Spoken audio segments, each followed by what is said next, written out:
तो चलो बच्चों, आज का जो हमारा नया टॉपिक है वो है चैप्टर नंबर 2 मनी, जो हम देख रहे थे उसमें का जो explain the qualities of good money. आज हम वो देखने वाले हैं।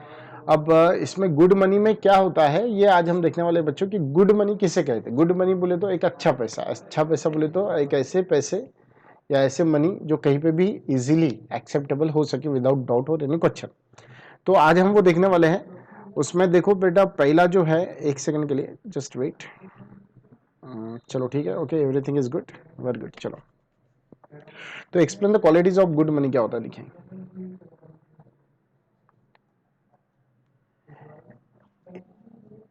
Any commodity cannot act as money. उन्होंने बताया any commodity cannot act as money. अगर कोई भी कमोडिटी एक्ट काय के हिसाब से नहीं करता है तो पैसे के हिसाब से नहीं करता। कोई भी चीज, अगर फॉर एग्जाम्पल बुक है, आप बुक को मनी बोल सकते हैं? नहीं। डॉलर है, डॉलर को आप मनी बोल सकते हैं, बट इंडिया में बोल सकते हैं? नहीं, वो वहां पे बोले जाएंगे जहां का वो डॉलर होगा। तो कहने का मतलब है pen, pencil, eraser, sharpener, cutter, paper वगैरह सारी चीजें हैं, बट इसको हम मनी नहीं बोल सकते बच्चों। क्यों नहीं मनी बोल सकते? क्योंकि वो मनी की उसमें खासियत होना चाहिए। फिर मनी के लिए क्या कैरेक्टरिस्टिक्स होना, क्या फीचर्स होना, और इसलिए उन्होंने बताया a thing which as a money must possesses some qualities. ऐसी एक चीज, आप कोई भी चीज को मनी बोल सकते हैं, बट उसमें जो अभी हम नीचे देखने वाली चीजें हैं वो क्वालिटीज उसमें बच्चों होना चाहिए। और वो क्वालिटीज और कैरेक्टरिस्टिक्स क्या है जो यहाँ पे उन्होंने बताई, ये कैरेक्टरिस्टिक्स उसमें होना चाहिए। अब ये पहली कैरेक्टरिस्टिक्स क्या है, जैसे सब में पहले उन्होंने दिया जनरल एक्सेप्टेबिलिटी। अब जनरल एक्सेप्टेबिलिटी का मतलब क्या होता है कि वो सामान्यतः सब लोगों ने विदाउट एनी डाउट क्वेश्चन के इजीली उसको एक्सेप्ट करना चाहिए, यानी स्वीकार करना चाहिए। अब देखो उन्होंने उसके अंदर क्या दिया था, the things which act as a money must be easily accepted by all without hesitation for exchange. बिना कोई एक्सचेंज के, आने अगर कोई ले रहा है पैसे, कोई चीज दे रहा है, तो उसको वहां पे कुछ ये नहीं लगना चाहिए भैया लू कि नहीं लू, करूँ कि नहीं करूँ, या फिर यार ये ओरिजिनल है क्या, 2000 की नोट डुप्लीकेट तो नहीं है, फिर ये मनी है क्या, ये क्या है क्या नहीं। ऐसे कोई क्वेश्चंस नहीं होते बच्चों। आप मार्केट जाते हो, क्या करते हो, सीधा लेते हो, चीजें देते हो। तो इसका मतलब आप कोई भी बाइंग एंड सेलिंग ट्रांजेक्शन पैसे के बेस पे कर सकते। और आज आप 2000 की नोट लेते हो, 500 की, आज से 3 साल पहले या थोड़ा सा 3.5 साल पहले आप जाओ 2000 की नोट बोलते तो लोग हंसेंगे। क्यों? बिकॉज वो टाइम पे 2000 की नोट नहीं आई थी।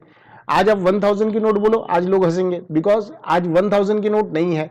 तो इसका मतलब है कि आज वो क्यों नहीं है, बिकॉज गवर्नमेंट ने उसको नहीं निकाला, गवर्नमेंट ने उसको परमिशन नहीं दिया, और गवर्नमेंट ने फिर 2000 की नोट इशू की, और वो 2000 के नोट को ऑल ओवर इंडिया में यूज करने की परमिशन उसको दिया गवर्नमेंट ने। तो जहां पे जनरल एक्सेप्टेबिलिटी हो रही है, वो नोट सभी जन उसको एक्सेप्ट कर रहे हैं। सेकंड नंबर का क्या है इसमें फीचर होना चाहिए, तो सेकंड नंबर का है डिविजिबिलिटी। अब डिविजिबिलिटी यानी क्या होता है कि जो भी आप करेंसी निकाल रहे हो, तो वो करेंसी को सपोर्ट के लिए बाकी करेंसीज या कॉइन्स ऐसे होना चाहिए जो उसको डिवाइजेबल कर सके। अब देखो उन्होंने क्या बताया, it should be divisible into different dimensions. Example 5 rupees, 10 rupees, 50 rupees. जैसा उन्होंने बताया कि भैया जो आप नोट निकालते हो तो सिर्फ 2000 की निकालोगे क्या? नहीं, क्योंकि 2000 में आप कुछ चीजें लेने जाओगे तो आपको चेंज भी लगेंगी, तो इसलिए कुछ ना कुछ वो डिवाइडेड करे भी होना चाहिए। जैसे 5 रुपए है, 10 रुपीज है, 20 रुपीज है, 50 रुपीज है ना, तो इसमें वो डिवाइजेबल भी होना चाहिए। तो ये भी उसकी एक बहुत बड़ी कैरेक्टरिस्टिक्स होती है कि जो नोट्स आप निकालते हो, जो मनी आप जिसको मनी बोलते हो, उसके अलग अलग पार्ट्स भी होना चाहिए। मनी में अलग अलग उन्होंने बताया 5 रुपीज, 10 रुपीज, 1 रुपीज, 2 रुपीज के भी इस तरह से डिनोमिनेशन उसके होना चाहिए। Durability.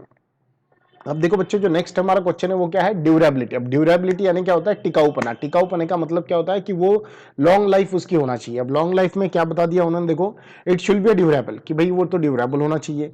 It should at least for a longer period of time. Example, metallic coins are more durable than a paper notes. paper notes भी बच्चों ड्यूरेबल होती है, वो 10, 20, 30 ईयर्स तक अगर आप अच्छे से संभाल के रखें तो बिल्कुल ड्यूरेबल होती है। But no doubt paper money जो होता है कंपेरेटिव, अगर आप मेटेलिक कॉइन से कंपेयर करते हो तो थोड़ी सी लूज गिरती है ना। आप देखो कितने लोग उसको रबर लगाते हैं, कुछ कुछ लिखते हैं उस पर, तो उसकी वजह से उसकी जो क्वालिटी होती है वो डे बाय डे खराब होती जाती है। और जो एकदम कड़क नोट होती है और वो वैसी लूज गिर जाती है, कुछ तो लोग उसको सेलो टेप भी लगा देते हैं अगर फट जाती है, साइड से कट हो जाती है तो इसकी वजह से उसकी जो ड्यूरेबिलिटी ये कम होती है। और वही अगर आप मेटेलिक कॉइन देखते हो, कलदार है, कॉइन्स है, तो इसकी जो ड्यूरेबिलिटी है ये 50, 60, 70, 80 कितने भी ईयर्स तक ये हो सकती है। तो इसलिए उन्होंने बताया कि कोई भी करेंसी या कोई भी पेपर मनी हो या फिर मेटेलिक कॉइन हो, लेकिन मनी इसमें ड्यूरेबिलिटी होना चाहिए। अब मनी, ये जो पेपर करेंसी बच्चों बनती है, ये नॉर्मल पेपर से अच्छे पेपर की बनती है, इसलिए इसकी ड्यूरेबिलिटी जो होती है ये नॉर्मली ज्यादा हाई लेवल की होती है। तो पेपर हमने देखा, अभी मनी की हम गुड क्वालिटीज देख रहे हैं, उसमें सब में पहला हमने क्या देखा, जनरल एक्सेसिबिलिटी होना चाहिए, दूसरा क्या हम देख रहे हैं, डिविजिबिलिटी होना चाहिए, तीसरा क्या देखा, ड्यूरेबिलिटी होना चाहिए। अब जो फोर्थ है वो क्या, रिकग्नाइजेबिलिटी। रिकग्नाइजेबिलिटी का मतलब क्या होता है कि वो रिकग्नाइज करते आना चाहिए, पहचान के आना चाहिए कि भैया ये ओरिजिनल है क्या, हाँ है। गवर्नमेंट हर टाइम पे, आप बैंक में जाते हो, कहीं पे जाते हो, तो गवर्नमेंट आपको बताती है कि ओरिजिनल नोट्स कैसे पहचानते हैं।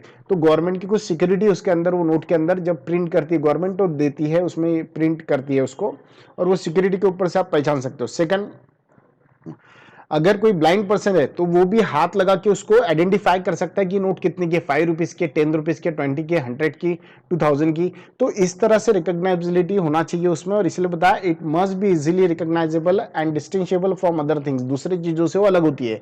और इसलिए आपको बता दूं, गवर्नमेंट जो नोट छापने के लिए बच्चों इंक यूज करती है ना, वो इंक दूसरा कोई भी कहीं पे भी इस्तेमाल नहीं कर सकता, उस पर बैन होती है। समझ में आया आपको? तो ये भी एक चीज होती है। बाद में उन्होंने बताया portability.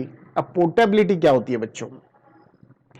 It must be easy to carry from one place to another without any difficulties, expenses and inconvenience. Example, paper note are easily portable, they also possesses high value in a small bulk notes of rupees 500 and 2000। उन्होंने बताया portability बोले तो transferability होना चाहिए। Transferability बोले तो आप एक जगह से दूसरी जगह इजीली उसको कन्वेंस कर सके, आप इजीली उसको कहीं से कहीं कैरी कर सके, और वो इतने इजीली कैरी होती है। आप देखो पेपर नोट अगर आपके पास, पहले क्या होता था बच्चों, लोग क्या करते थे, स्वर्ण मुद्राएं या कॉइन्स क्या करते थे, लेके जाते थे, तो उसमें पता चलता था कि कितने कॉइन है, कितना क्या है, ये सब पता चलता था।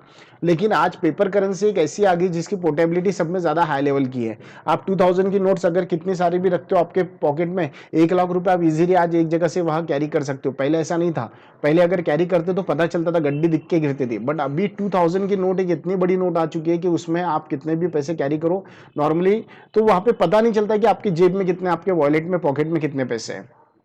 तो इसकी जो पोर्टेबिलिटी है, ये वन प्लेस से दूसरे प्लेस पर अगर आप लेके जाते हो तो बहुत आसानी से लेके जाया जाती है, जल्दी पता नहीं चलता है, आइडेंटिफाई नहीं होता है, और इजीली जाता है, उसके लिए कोई एक्सपेंसेस नहीं करना पड़ता है। होमोजेनिटी। होमोजेनिटी का मतलब आपको पता है सभी नोट सेम होना चाहिए, बट बच्चों नंबर में सेम नहीं होना चाहिए, कलर में होना चाहिए, साइज में होना चाहिए, प्रिंटिंग में होना चाहिए, उनका जो लोगो है, उनकी जो डिजाइन है, कलर कॉम्बिनेशन है, उसमें सेम होना चाहिए, सिर्फ नंबर उसका डिफरेंट होना चाहिए। नहीं तो वो आपने एक मूवी देखी थी, आपको याद होगा, तो पता है कौन सी मूवी?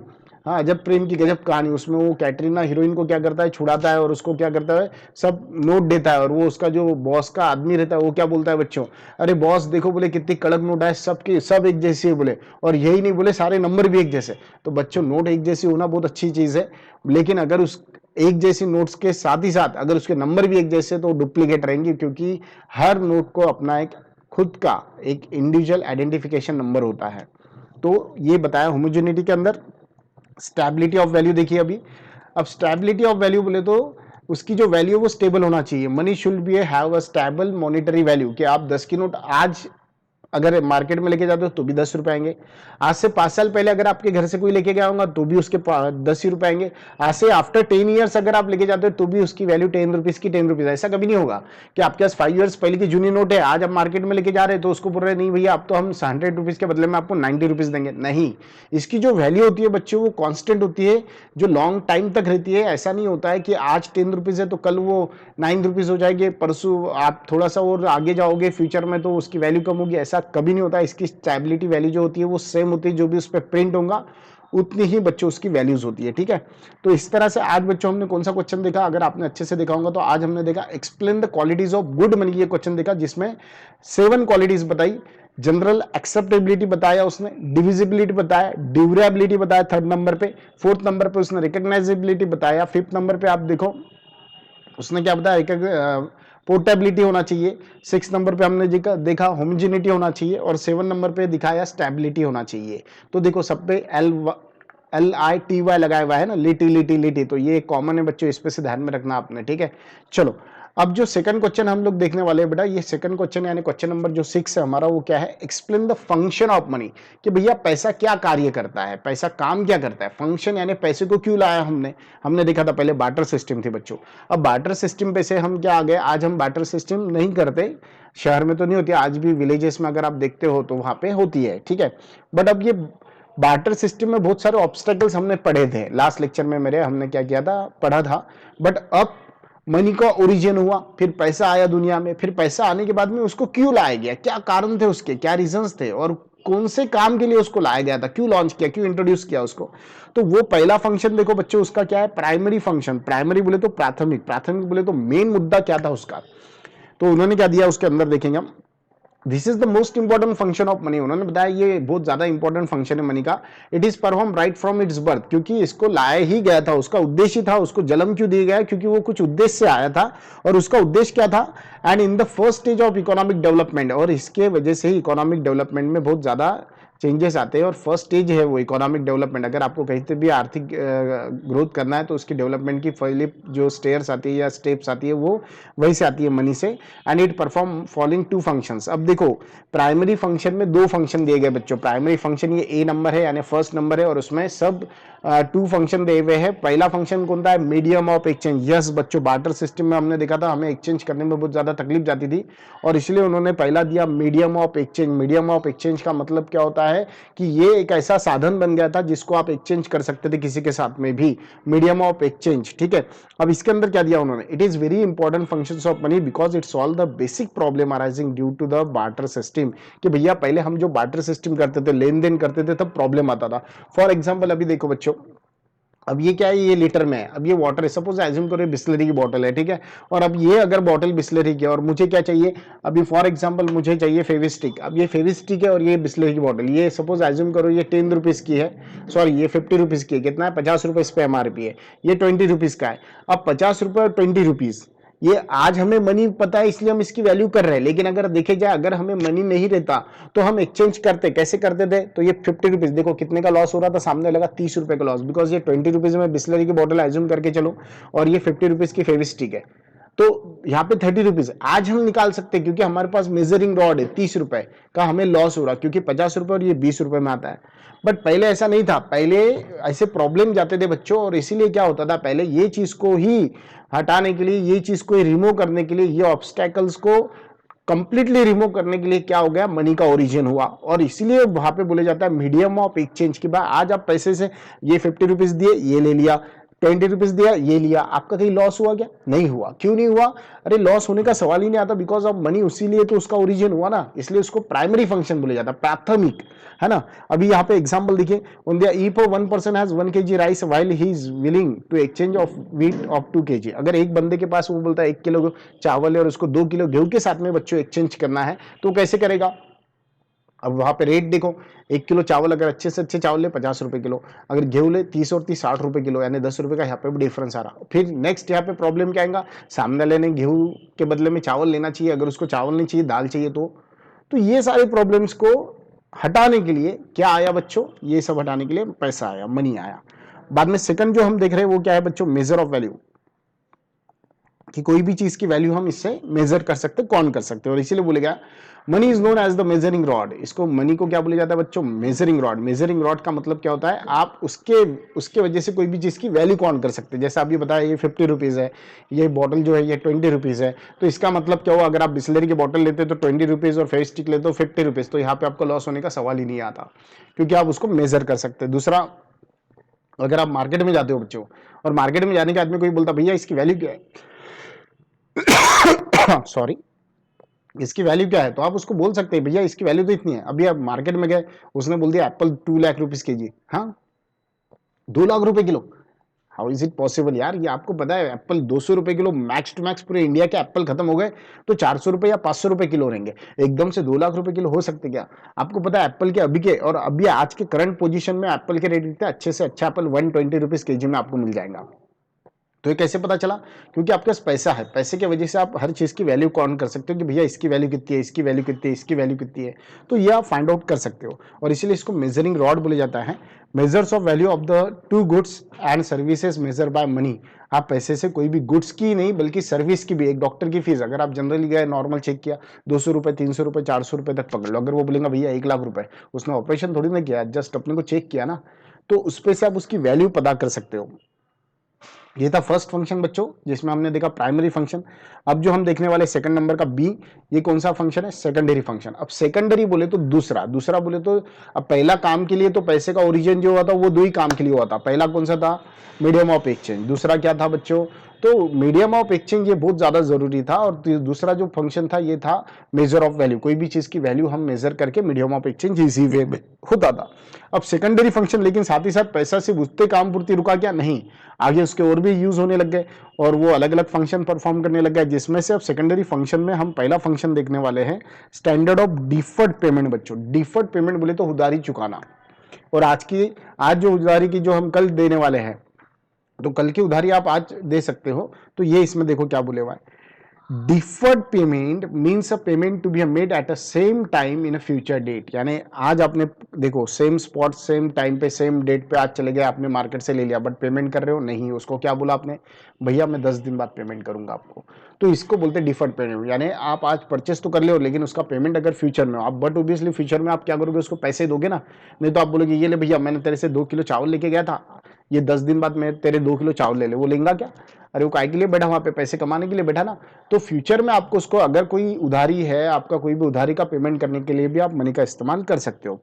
मनी इज ऑल्सो, मैंने बताया money is also perform the functions of deferred payment. की मनी ये कर्जा चुकाने के लिए भी हमें काम में आता है, अलग अलग टाइप का फ्यूचर पेमेंट करने के लिए भी पैसा हमें यूज में आता है। The buying and selling transaction of goods and service are two types. Buying and selling service जो बोलता है वो दो टाइप की होती है। एक तो आपको पता है बच्चों कैश, कैश यानी क्या? आप सेम टाइम पे जा रहे हो, सेम स्पॉट पे सेम जगह पे अगर आप परचेस कर रहे हो उससे, और क्या कर रहे हो? उसको पेमेंट कर रहे हो, ऑन द स्पॉट पेमेंट कर रहे हो। हाँ, अब एक हाथ से लिया एक हाथ से दिया, तो उसको क्या बोले जाएंगे बच्चों? उसको बोले जाता है cash transaction. But credit transaction इसका टोटली अलग रहेगा। अब क्रेडिट ट्रांजेक्शन में 90% सिमिलरिटी रहती। कैसे रहती? तो उसमें क्या होगा बच्चों, आप गए परचेस किया, टाइम वही, सब चीजें वही, सब चीजें वही, बट सिर्फ पैसे देते वक्त आप क्या बोल रहे हो उसको? भैया मैं इसके पैसे फ्यूचर में दूंगा। तो वो हो गया क्रेडिट ट्रांजेक्शन, है ना। चलो, अब जो सेकंड है, सेकंड में जो सेकंड नंबर का है, सेकेंडरी फंक्शन में जो सेकंड नंबर का फंक्शन हम देख रहे हैं वो है store of value. Store of value बोले तो पैसा स्टोर करने के लिए भी काम में आता है। अब देखो कैसे, money perform the functions of store of value. The people store money for a different purposes. This function is particularly important for speculators. उन्होंने बताया money perform the functions of stores of value, कि money काय के लिए इस्तेमाल होता है? Store करने के लिए, ठीक है। And the people store money for a different purposes. देखो आपके मम्मी पापा भी आपके एजुकेशन के लिए बच्चों पैसे जमा करके रखते कि भैया अभी मेरा बच्चा 11 में, भैया मेरा बच्चा 12th में, कल चल के वो MBA करेगा, CA करेगा, तो उसको पैसा लगेगा, तो अभी से थोड़ा थोड़ा वो साइड में जमा करते। कोई लोग घर बनाने के लिए करते हैं ना, तो स्टोर करके रखते हैं, क्योंकि मनी में वो फंक्शन है, वो परफॉर्म करता है, वो स्टोर होता है और वो ड्यूरेबल होता है। ये तो हमने पहले देखा क्वालिटी में। And this function is particularly important for a speculator. अब स्पेकुलेटर यानी कौन? वही नहीं होता है जो स्पेकुलेटर को आप, स्पेकुलेटर वो होता है जो रिस्क टेकर होता है। रिस्क टेकर बोले तो अभी बहुत से लोग क्या करते हैं, जब गोल्ड बच्चों सस्ता हो जाता, गोल्ड ले लेते, इन्वेस्टमेंट करते गोल्ड में। अब गोल्ड में बच्चों इन्वेस्टमेंट करने के बाद में क्या होता है वहां पे, गोल्ड में बच्चों इन्वेस्टमेंट करने के बाद में क्या होता है कि वहां पे नॉर्मली ये हो जाता है कि आप अगर गोल्ड में इन्वेस्टमेंट कर रहे हो, तो गोल्ड में इन्वेस्टमेंट तो आपने किया, बट जब उसके रेट हाई हो जाएंगे तब आप क्या करते हो? गोल्ड को सेल करते हो मार्केट में। आज आपने ले लिया, आज सपोज रेट पकड़ के चलो आप 45 के है, कल चल के 50 के हो गए, आपने बेच दिया। आज 50 के है, कल चल के 60 हो गया, आपने बेच दिया। तो ये जो होता है ना बच्चों, इसी को क्या बोले जाता है? इसी को बोले जाता है यहाँ पे स्पेकुलेटर। बहुत से लोग फिर अलग अलग चीजों में स्पेकुलेशन करते हैं। कोई एग्रीकल्चर प्रोडक्ट परचेस करता, कम रेट में कॉटन आता है तो ले लेता है, जब मार्केट में प्राइस एकदम से उछल जाती है तब वो सेल करता है। लोग शेयर में भी इन्वेस्टमेंट करते हैं। तो ये सारी चीजों को स्पेकुलेशन बोलते हैं। अब means of transfer of value, अब जो थर्ड हमारा बच्चों पॉइंट है वो क्या है? Means of transfer of value. देखिए, money help to its owner to transfer for exchange value when money did not exist. जब पैसा नहीं था बेटा तब क्या होता था? गुड्स के बदले में गुड्स एक्सचेंज होते थे। फॉर एग्जांपल, पंजाब से अगर हम गेहूं मंगा रहे, केरला से हमारे चावल जा रहे हैं, तो जब तक पंजाब से गेहूं नहीं आता था हम चावल नहीं बेचते थे, या फिर जब तक यहाँ से चावल नहीं जाता था वहां से गेहूं नहीं आते थे, और इसमें बहुत दिक्कत होती थी। फिर अगर हमारी इच्छा नहीं है कि हमें गेहूं नहीं चाहिए, हमारी ज्वार ही चाहिए, बट उसको तो पंजाब वाला तो बेचारा फिर प्रॉब्लम में आ गया, उसको तो चावल चाहिए थे, तो ये प्रॉब्लम आते थे। लेकिन आज ऐसा नहीं है। आज आप पैसा भेजो, आप सिर्फ हमारे इंडिया में से नहीं, इंडिया के बाहर से भी कोई भी चीज इंपोर्ट कर सकते हो बच्चों। अगर पैसा है तो कोई भी चीज को आप क्या करते हो? ट्रांसफर करवा सकते हो। और इसलिए बता, money helps to its owner to transfer the exchange value. आप कहीं से भी कोई भी चीज का एक्सचेंज वैल्यू आप ट्रांसफर करवा सकते हो। When money did not exist, जब पैसा नहीं था, the exchange value was a transfer from one place to another place in the form of goods. उन्होंने बताया जब पैसा नहीं था तब लोग क्या करते थे बच्चों, गुड्स के फॉर्म में ट्रांसफर करते थे। मैंने अभी बताया ना, इधर से गुड्स जाते थे फिर उधर से गुड्स आते थे, तो वैसा होता था पहले। अब देखो थर्ड जो फंक्शन है वो है कॉन्टीजेंट फंक्शन। थर्ड कौन सा है, कॉन्टीजेंट, यानी पहला था प्राइमरी फंक्शन, दूसरा था सेकेंडरी, अब जो तीसरा है बच्चों वो है कॉन्टीजेंट। कॉन्टीजेंट का मतलब क्या होता है बच्चों, संभाव्य देयता। संभाव्यता, संभाव्यता बोले तो मे बी और नॉट। अब पैसे का कभी कभी ये चीजों के लिए भी इस्तेमाल होता है। अब कौन सी, मेजर ऑफ नेशनल इनकम, अगर हमारे इंडिया की नेशनल इनकम क्या है ये अगर बच्चों हमें कौन करना है, ठीक है ना, तो नेशनल इनकम कौन करने के लिए, बट ऑब्वियसली यार क्या लगेगा, पैसे से हम कौन करेंगे कि इतने करोड़ हमारी नेशन की इनकम होती है। अब नेशनल इनकम क्या होती है पहले आपको ये बता दूं, ये अगले साल आपको 12th में है बच्चों। नेशनल इनकम बोले तो एक साल के अंदर विद इन 1 ईयर हमारी जो इंडियन गवर्नमेंट है ये कितना रेवेन्यू जनरेट करती है पब्लिक से। अब ये जो जनरेट करे हुआ रेवेन्यू होता है ये काय के फॉर्म में आता है, तो ये आता है इनडायरेक्ट टैक्सेस, डायरेक्ट टैक्सेस। जैसा आप कोई कमोडिटी परचेस करते हो, जैसा ये एग्जांपल लेंगे, फेविस्टिक लिया, प्राइस कितनी है बच्चों इस पे, 50 रुपीज प्राइस है, ठीक है। तो ये 50 रुपीज के अंदर गवर्नमेंट ने बहुत सारे टैक्सेस लगाए हुए होते हैं, तो वो टैक्सेस गवर्नमेंट के पास जाते हैं। आपको पता है सब में ज्यादा टैक्सेस किस पे, काइंड योर इंफॉर्मेशन, पेट्रोल के ऊपर सब में ज्यादा टैक्सेस है।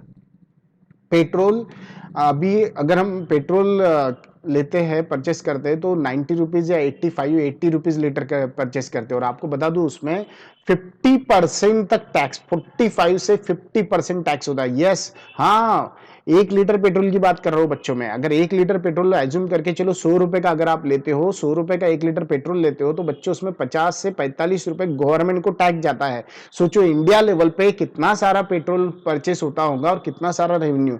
दूसरा बहुत सारी चीजें, लग्जरियस प्रोडक्ट, कार हो गई, बीएमडब्ल्यू, ऑडी, या फिर आप एसी वगैरह लेते हो, तो इसमें से भी बहुत सारा टैक्स गवर्नमेंट को जाता है। आप 2 व्हीलर लेते हो, आरटीओ पासिंग करवाना पड़ता।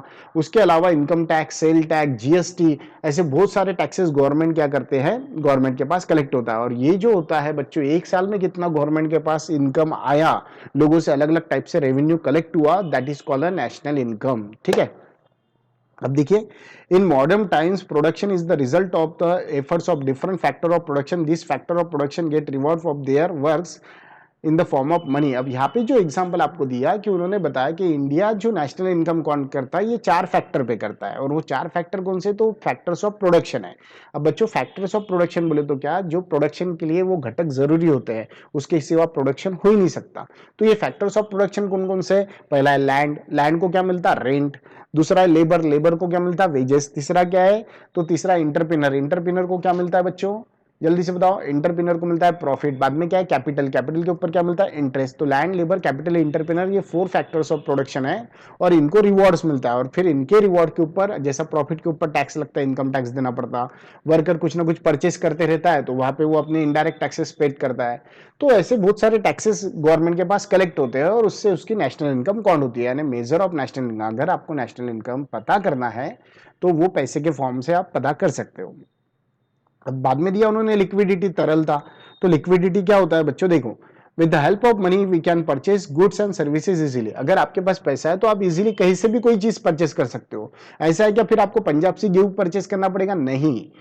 पहले बार्टर सिस्टम में मैंने बताया था आपको लास्ट लेक्चर में कि बार्टर सिस्टम में बच्चों ऐसा होता था कि अगर आपको सामने वाले से गेहूं होना, सामने वाले को चावल होना, तो आपकी मजबूरी रहती थी, आपको उसी को देना पड़ता था। बट अभी ऐसा नहीं है, आपके पास पैसा, आप कोई भी शॉप से आप परचेस कर सकते हो। जरूरी क्या कि इसका पार्ले जी अच्छा लगेगा, ये शॉप का दूसरे शॉप का खराब, नहीं। आपके पास पैसा है, आप ये शॉप से नहीं दूसरे शॉप से लोगे, दूसरे नहीं तीसरे शॉप से लोगे, है ना। तो इसी को बोले जाता है लिक्विडिटी। आप कोई भी गुड्स या सर्विस कहीं से भी परचेस कर सकते हो। And investment can be manage with the liquid money at appropriate time. अगर आपको लगता है कि भैया ये सही समय है, क्योंकि इकोनॉमी डाउन हुई है, शेयर वगैरह के रेट कम हुए हुए, तो अभी हमने इन्वेस्टमेंट करना चाहिए, तो बट ऑब्वियसली आप पैसे से इन्वेस्टमेंट कर सकते हो, share, bond, mutual fund purchase कर सकते हो, और फ्यूचर में जब भी मार्केट में तेजी आ जाएंगी तब उसको सेल कर दो। तो पैसा एक लिक्विडिटी की तरह होता है, जब चाहे तब चाहे कहीं पे भी आप उसको इस्तेमाल यूज कर सकते हैं, चाहे वो इन्वेस्टमेंट के लिए करो, चाहे परचेस करने के लिए, चाहे डोमेस्टिक पर्पज हो, बिजनेस ऑक्यूपेशनल हो, कॉर्पोरेट सेक्टर में कर रहे हो, कहीं पे भी। तो ये लिक्विडिटी का फंक्शन भी परफॉर्म मनी करता है। अब नेक्स्ट जो पॉइंट आ रहा है बच्चों, वो हमारा आ रहा है basis of credit. Basis of credit बोले तो उधारी के लिए सब में बड़ा आधार अगर किसका होगा तो पैसे का, क्योंकि पैसे आप फ्यूचर में दोगे, तो इसलिए आज आपको उधार मिलता है, नहीं तो आप बोलो भैया मैं पैसे नहीं दूंगा, सामने वाला उधार देगा क्या आपको, नहीं देगा। अभी चलो इसमें देखते हैं हम क्या बताता है। The complete structure of credit is based on money. देखो बहुत ही प्यारी लाइन उन्होंने दी, और उन्होंने क्या बताया कि इसका जो कंप्लीट स्ट्रक्चर है बच्चों, ये टोटली डिपेंड काय पे करता है, पैसे पे। क्योंकि पैसा, बट ऑब्वियसली यार अगर आपके पास पैसा होगा तो सामने वाला उधारी में देंगे आपको।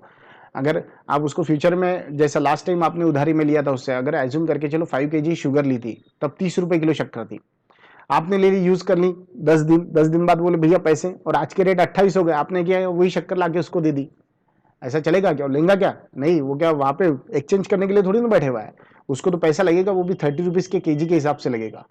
तो इसीलिए ये क्रेडिट के ऊपर आधारित जो क्रेडिट जो होती है वो सब में ज्यादा बेस क्या पे होती होंगी, तो पैसे पे ही होती है, तो ही आपको मिलेगा अगर आप फ्यूचर में पैसा देते हो। और सिर्फ फ्यूचर में पैसा नहीं देते हो, टाइम टू टाइम पैसा देना चाहिए आपने। आगे हम बताएं, money is the basis of credit.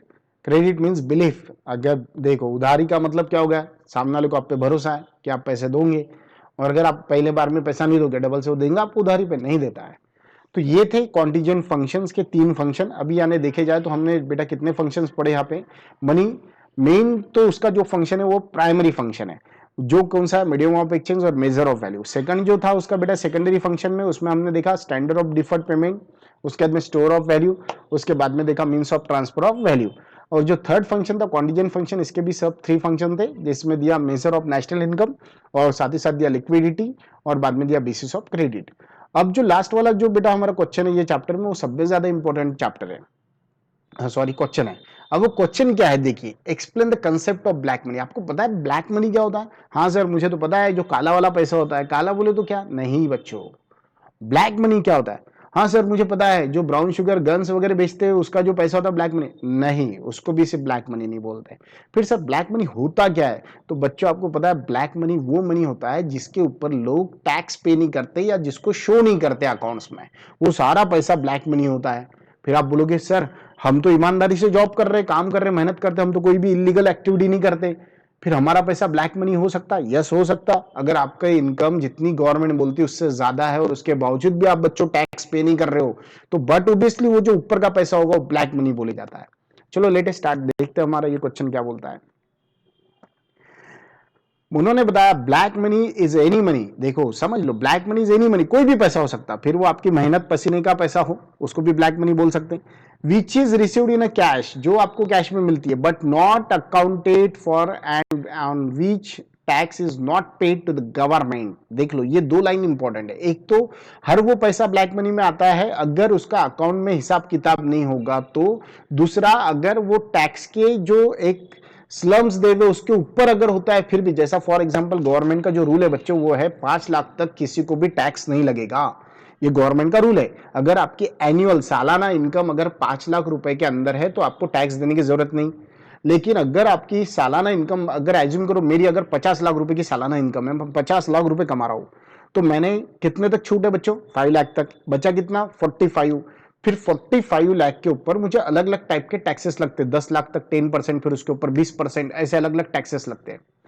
तो लेकिन अगर मैं वो टैक्स नहीं भरता हूं, बता देता हूं गवर्नमेंट को भैया मेरी तो इनकम सिर्फ 4 लाख रुपए है, और मैं बताता ही नहीं हूं कि मेरी इनकम 50 लाख है, तो ऐसे कंडीशन में क्या होता है बच्चों, वो जो 45 लाख जो मैं शो नहीं कर रहा हूं मेरे अकाउंट में, जिसमें मैं टैक्स नहीं भर रहा हूं, भले मेरी मेहनत की है, मैं सुबह 6 बजे से रात के 12 बजे तक मेहनत करता हूं, बट फिर भी वो मनी को ब्लैक मनी बोले जाएगा, जिसके ऊपर आप टैक्स नहीं पे करते हो या फिर गवर्नमेंट से पैसा छुपाते हो आप। ठीक है, अब देखो उन्होंने क्या बताया, black money is a tax evaded income. देखो ये वही आगे पॉइंट दे दिया बच्चों, जिस पे आप टैक्स छुपाते हो, है ना। It can be earn through the both legal and illegal means. अब लीगल एक्टिविटी से भी ब्लैक मनी कमाया जाता है, जैसा मैंने अभी बताया, मैं सुबह से शाम तक रात के 12 बजे तक काम कर रहा हूँ, मेरे पास 50 लाख की इनकम है, लेकिन मैं गवर्नमेंट को 5 लाख के अंदर ही बताता हूँ, तो वो लीगल एक्टिविटी में गलत काम। इलीगल बोले तो, जैसा अब इलीगल बोले तो जरूरी नहीं होता है ड्रग्स, ब्राउन शुगर, गन वगैरह बेचता है कोई गलत काम करता है तो ही नहीं, इलीगल वो भी होता है बेटा, जैसा महाराष्ट्र के अंदर अभी डिस्पोजेबल प्लास्टिक के डिस्पोजेबल बंद है, बिहार के अंदर दारू बंदी है, महाराष्ट्र के अंदर गुटखा बंदी है, वो प्रोडक्ट को भी अगर आप सेल कर रहे हो और उससे अगर इनकम हो रही है तो वो तो शो करने का सवाल ही नहीं आता, क्योंकि वो इलीगल आइटम है। और अगर उसको बेच के आप पैसा फिर तो शो कर नहीं पाओगे, पैसा कहाँ जाएगा? ब्लैक मनी में जाएगा। तो लीगल एक्टिविटी से आप छुपाते हो पैसा, या इलीगल एक्टिविटी से पूरा पैसा अगर अकाउंट में बही खातों में शो नहीं करते हो, या गवर्नमेंट को नहीं दिखाते, या फिर टैक्स नहीं पे करते हो, तो ऐसा सारा पैसा ब्लैक मनी में आता है। और आपको बता दूं, black money encourages illegal activities such as corruption, इसमें करप्शन होता है, लोग घूस देते हैं, ब्लैक मार्केटिंग करते हैं। ब्लैक मार्केटिंग का मतलब क्या होता है, 10 रुपए की चीज 20 रुपए में बेचना, जैसे आप लोग लेते हो ना, हाँ सर हम तो लेते ही नहीं, अरे यस 20 रुपए कोको कोला की प्राइस होती है, आप 22 रुपए देते हो उसको, वो बोलता कूलिंग चार्जेस का है कि एमआरपी के ऊपर कैसे क्या दे रहे हो, आप देते हो ना पैसे, तो वो भी ब्लैक मनी होगा उसका 2 रुपए। ठीक है, आगे दिया होर्डिंग करना या फिर ETC, this create obstacles in economic development. और बेटा लोग इतना ब्लैक मनी करने लग गए, आपको बता दूं कि जिसके वजह से लोग पैसा क्या है छुपा के रखते हैं और गवर्नमेंट को बताते भैया हम तो, आपको बता दूं अभी अभी 3% लोग इनकम टैक्स पे करते हैं इंडिया के अंदर। सोचो सिर्फ 3%, क्या 3% ही लोग इतने हैं क्या, उससे ज्यादा है, कम से कम मेरे हिसाब से तो 45% लोग ऐसे हैं इंडिया के जिनकी इनकम 5 लाख के ऊपर है, बट फिर भी वो लोग क्या करते हैं, टैक्स नहीं, सिर्फ 3% के भरोसे। मुझे बताओ 3% के भरोसे 135 करोड़ के लिए गवर्नमेंट कहां से अच्छे रास्ते देंगी, कहां से स्ट्रीट लाइट देंगी, कहां से वेलफेयर फैसिलिटीज देंगी, कहां से देंगी, क्योंकि 3% तो सिर्फ मेंटेनेंस के लिए लग जाता है बच्चों। लेकिन फिर भी गवर्नमेंट कुछ ना कुछ चला रही है और हम बोलते हैं डेवलपमेंट नहीं हो रही, कहां से होगी, लोग ब्लैक करेंसी इतना करके रख रहे हैं, ब्लैक मनी इतना स्टोर करके रखते हैं और उसकी वजह से प्रॉब्लम आ रही। और इसलिए आगे दिया उन्होंने, economic political and social instability are created in the economy due to the black money. Black money काले पैसे की वजह से, जो 2 नंबर का पैसा होता है उसके वजह से क्या हो रहा है, इकोनॉमिक आर्थिक पॉलिटिकल जो राजकीय होता है या सामाजिक जो भी इंस्टेबिलिटी क्रिएट हो रही है वो सब ब्लैक मनी की वजह से होती है। And to control black money, और ये पैसे को कंट्रोल करने के लिए क्या किया जाता है, demonetisation is one of the tools which many countries have adopted. आपको बता दूं हमारे इंडिया में नरेंद्र मोदी जी ने 8 नवंबर 2070 को ये क्या किया था, डीमोनेटाइजेशन किया था। डीमोनेटाइजेशन का मतलब होता है नोटबंदी करना। नोटबंदी का मतलब होता है पैसा, जो जूने पैसे थे वो अब से नहीं चलेंगे। नहीं चलेंगे बोले तो अभी फॉर एग्जांपल मैं बहुत बड़ा XYZ नाम का प्रोफेशनलिस्ट हूं और मैंने क्या किया था, बहुत सारी इनकम मैंने जमा करके रख दिया था। अब क्या हो गया, गवर्नमेंट ने डीमोनेटाइजेशन कर दिया, व्हाट हैपन, नोटबंदी कर दी। अब मैं पैसे क्या करूं, क्या करूंगा वो पैसे का, तो वो अगर पैसे मैं बैंक में मेरे अकाउंट में डिपॉजिट करूंगा और मेरे बैंक में अगर मैंने 2 लाख के ऊपर 2.5 लाख के ऊपर अगर पैसे डिपॉजिट कर दिए थे, तो आपको बता दूं 2017 में ऐसा था, तो गवर्नमेंट ने क्या किया था, फिर इनकम टैक्स का वहां पे इंक्वायरी बैठा दी थी कि जो भी अकाउंट में 2.5 लाख के ऊपर पैसे जमा हो गए उसको पूछो पैसा कहां से आया। अब अगर मेरे पास 2-3 करोड़ है, अगर मैंने बैंक में जमा कर दी, इनकम टैक्स की इंक्वायरी बैठेंगी, पूछेंगे बताओ सर आपके पास पैसा कहां से आया, और फिर क्या हो जाएगा बच्चों, मुझे बताना पड़ेगा मेरे लास्ट बही खाते, उसमें तो मैंने बताया नहीं था, फिर वो हो गया ब्लैक मनी, पेनल्टी फाइन बैठेंगे, 60% मुझे पूरा पैसा देना पड़ेगा गवर्नमेंट को। तो इसीलिए ये कंट्रोल करने के लिए आपको बता दूं नोटबंदी की जाती है। और एक चीज आपको बताऊं, हमारे इंडिया में जितनी हमारी नेशनल इनकम है उसके इक्विवेलेंट ब्लैक मनी है। समझ में आया आपको? तो ये आज हमने क्वेश्चन देखा था। तो यहाँ पे बच्चों आज हमारा सेकंड जो टॉपिक है काय का, मनी का, इकोनॉमिक सेकंड चैप्टर मनी, वो आज हमने कंप्लीट किया। आई होप आपको अच्छे से समझ में आएगा। अगर कोई भी आपको प्रॉब्लम है, डाउट है, तो अपना नंबर है ही क्लास का, आप मुझे कॉल भी कर सकते हो, व्हाट्सएप भी कर सकते हो। Thank you very much, have a nice day.